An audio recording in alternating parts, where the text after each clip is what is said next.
મિત્રો, ભારતની ભૂમિ પર અનેક મહાપ્રતાપી રાજાઓએ જન્મ લીધો છે, જેણે પોતાના વિશિષ્ટ ગુણો વડે પોતાનું નામ ઇતિહાસના ગ્રંથોમાં અમર કર્યું છે. આવા જ પ્રતાપી રાજાઓમાં એક છે સૂર્યવંશી સત્યવ્રતના પુત્ર રાજા હરિશ્ચંદ્ર, જેમને આપણે તેમની સત્યનિષ્ઠા અને કર્તવ્ય પરાયણતા માટે આજે પણ યાદ કરીએ છીએ. તો મિત્રો, આજના આ વિડીયોમાં આપણે રાજા હરિશ્ચંદ્રની કીર્તિ, ત્યાગ અને સત્યવાદિતા વિશે જાણીએ. તો વિડીયોના અંત સુધી જોડાયેલા રહેજો. ચંદ્ર ટરે સૂરજ ટરે, ટરે જગત વ્યવહાર, પૈ દ્રઢવત હરિશ્ચંદ્ર કો, ટરે ન સત્ય વિચાર. મિત્રો, સત્યની ચર્ચા જ્યારે અને જ્યાં પણ થતી હશે ત્યાં મહારાજા હરિશ્ચંદ્રનું નામ જરૂર લેવામાં આવશે. હરિશ્ચંદ્ર ઇક્ષ્વાકુ વંશના પ્રસિદ્ધ રાજા હતા અને એવું કહેવાય છે કે સપનામાં પણ એ જે વાત કહેતા હતા એનું પાલન પણ તેઓ નિશ્ચિત રૂપે કરતા હતા. તેમના શાસનકાળ દરમિયાન પ્રજા ખૂબ જ સુખી હતી. એવામાં એક સમયની આ વાત છે કે જ્યારે સ્વર્ગમાં ઇન્દ્રદેવ, આચાર્ય વશિષ્ઠ અને વિશ્વામિત્ર સત્ય અને ત્યાગની વાતો કરી રહ્યા હતા કે ત્રિલોકમાં સૌથી મોટા ત્યાગી અને સત્યવાદી કોણ, એ વિશે સૌ કોઈ પોતપોતાના મંતવ્યો રજૂ કરી રહ્યા હતા. ત્યારે ગુરુ વશિષ્ઠ બોલ્યા કે મારી દ્રષ્ટિએ સૌથી મોટા સત્યવાદી અને ત્યાગી રાજા હરિશ્ચંદ્ર છે. એટલે વિશ્વામિત્ર બોલ્યા કે હું એમ માનવા તૈયાર જ નથી કે ત્રિલોકમાં સૌથી મોટા ત્યાગી અને સત્યવાદી પૃથ્વી પરનો કોઈ માનવી હોઈ શકે. ત્યારે વશિષ્ઠએ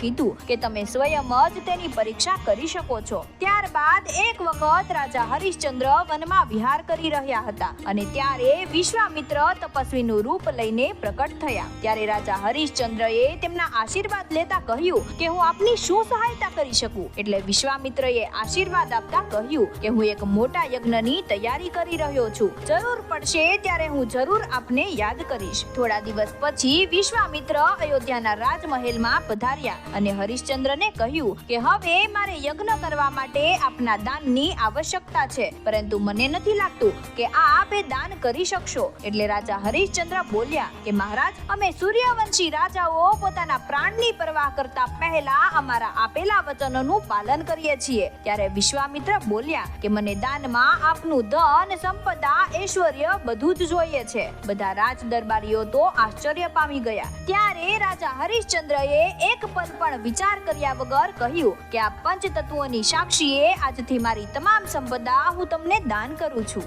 સાહેબ, ત્યારે રાજાના આવા વચન સાંભળીને ગુરુ વિશ્વામિત્ર બોલ્યા કે આપ ધન્ય છો રાજન, પણ શાસ્ત્રોમાં એવું લખ્યું છે કે દાન આપવા માટે દક્ષિણા આપવી પડે તો જ દાનનું મહત્વ રહે છે. તેથી તમે મને દાનમાં 1000 સુવર્ણ મુદ્રાઓ આપો. એટલે રાજા હરિશ્ચંદ્રએ ખજાનચીને કહ્યું કે રાજકોષમાંથી 1000 સુવર્ણ મુદ્રાઓ લઈ આવો. ત્યારે વિશ્વામિત્ર બોલ્યા કે થોડા સમય પહેલા જ તમે આ તમામ સંપદા મને દાનમાં આપી છે, એટલે આ સંપદા પર હવે આપનો કોઈ અધિકાર નથી. હરિશ્ચંદ્રએ વિશ્વામિત્ર સામે હાથ જોડતા કહ્યું કે ક્ષમા કરો મહારાજ, હું આજ સાંજ સુધીમાં જ આપને દક્ષિણા આપી દઈશ. એટલે વિશ્વામિત્ર બોલ્યા કે યાદ રાખજો મહારાજ, આજે સાંજ સુધીમાં જો તમે મને દક્ષિણા નહીં આપો ને તો હું આપે દાનમાં આપેલ બધી જ સંપદા આપને પરત આપી દઈશ. આટલું કહીને વિશ્વામિત્ર ત્યાંથી ચાલ્યા ગયા. રાજા હરિશ્ચંદ્ર પણ તારામતી અને રોહિતને લઈને મહેલની બહાર નીકળી ગયા. મિત્રો, જ્યારે મનુષ્ય પાસે સુખ સાહેબી હોય ને ત્યારે બધું જ સામાન્ય લાગે,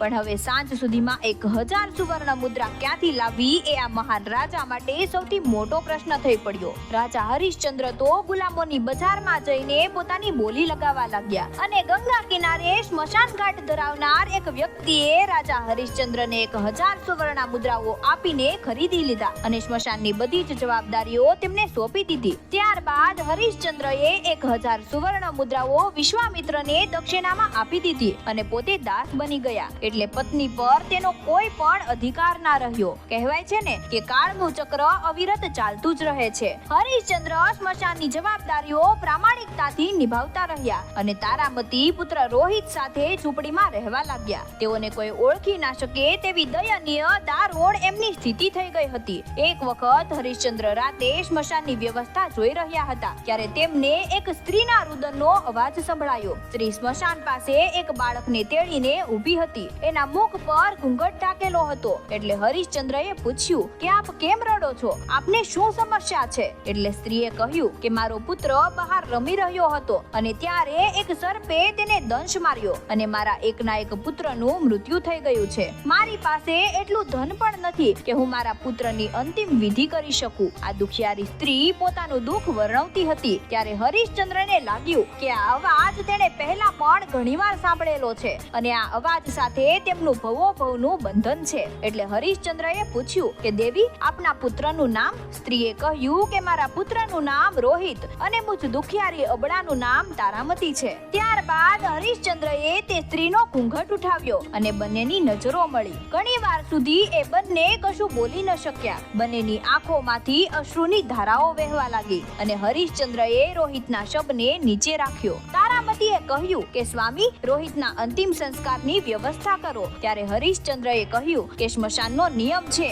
કે કફનની સગવડતા કરવી પડે અને તેનું મૂલ્ય ચૂકવવું પડે. એટલે તારામતીએ કહ્યું કે હું તો સાવ નિર્ધન છું. હરિશ્ચંદ્ર બોલ્યા કે ક્ષમા કરજો, પણ હું દાસ છું. મારા સ્વામીનો આદેશ છે કે કોઈ પણ વ્યક્તિને મૂલ્ય ચૂકવ્યા વગર શબના અંતિમ સંસ્કાર ન કરવા દેવા. આ બંને વચ્ચે મહાસંકટ ઊભું થઈ ગયું અને નિયતિ પણ કોણ જાણે કેવા ખેલ કરી રહી હતી. ત્યારબાદ તારામતીએ પોતાની સાડીમાંથી અડધી સાડી ફાડી નાખી અને હરિશ્ચંદ્રને આ સાડીનો કટકો આપતા કહ્યું કે હું તો મારા શરીરે અડધી સાડી પહેરી લઈશ અને અડધી સાડી પુત્રના કફન માટે તમે લઈ જાઓ. ત્યારે આકાશમાંથી વીજળી ચમકી અને વિશ્વામિત્ર પ્રકટ થયા. તેમણે તો હરિશ્ચંદ્રને ગળે લગાવી લીધા અને આકાશમાંથી દેવતાઓએ પુષ્પ વૃષ્ટિ કરી. ત્યારબાદ વિશ્વામિત્ર બોલ્યા કે ધન્ય છો રાજન, આ બધી લીલાઓ માત્ર આપના ત્યાગ અને સત્યવ્રતના ઉદ્દેશ્ય માટે હતી. હું આપના પુત્રને જીવનદાન આપું છું અને આપના ધન, વૈભવ, સંપદા આપને અર્પણ કરું છું અને જગતમાં જ્યાં સુધી સૂર્ય પ્રકાશિત રહેશે ત્યાં સુધી આપની કીર્તિ,